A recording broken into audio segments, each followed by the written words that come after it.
వైజ్ఞానిక అభివృద్ధి అంటే ఇటీవల కాలంలో వచ్చిందని అనుకోవద్దు.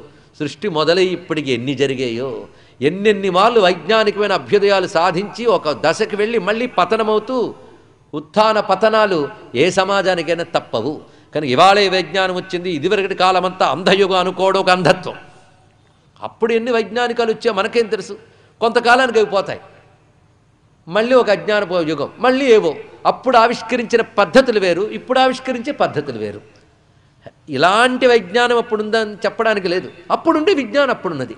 కాలగతిలో పోయి ఉండొచ్చు, అనేక దాడులు జరగవచ్చు, ప్రాకృతిక వైపరీత్యాలు జరగవచ్చు. ఇది ఆలోచించవలసిన విధానం అండి ఇక్కడ. అందుకని మూర్ఖంగా ఇటీవల కాలంలో వచ్చే సైంటిఫిక్ ఇన్వెన్షన్స్ తీసుకుని ఇదివరకు లేదు అనడానికి లేదు. మన పురాణాల పుష్పక విమానం గురించి, మరో విమానం గురించి చదువుతాం.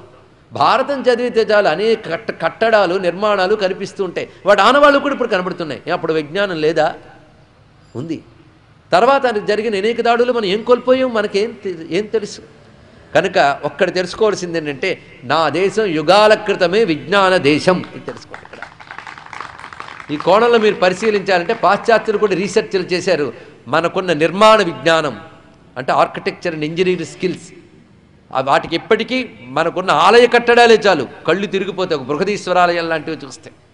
అలాగే మనకున్న వైద్య ప్రగతి, అంతరిక్ష విజ్ఞానం, ఇవన్నీ ఆలోచిస్తే వాటి టైమ్స్ మనం వేస్తే ఇప్పుడు ఎవరైతే ఈ యుగంలో జ్ఞానం మొదలైన దగ్గర నుంచి చెప్తున్నారో దానికంటే పూర్వం నుంచి ఉన్నాయి. ఇది ఒక గర్వించదగ్గ అంశం, తెలుసుకోదగ్గ అంశం, తిరిగి దీన్ని పునరుద్ధరించుకోవలసిన అంశం. ఇది తెలుసుకోండి. ఇక్కడ మనకింత జ్ఞానం ఉంది అనొక ప్రైడ్ ముందు మనకుంటే మన దేశం అభ్యుదయాన్ని పొందగలదు.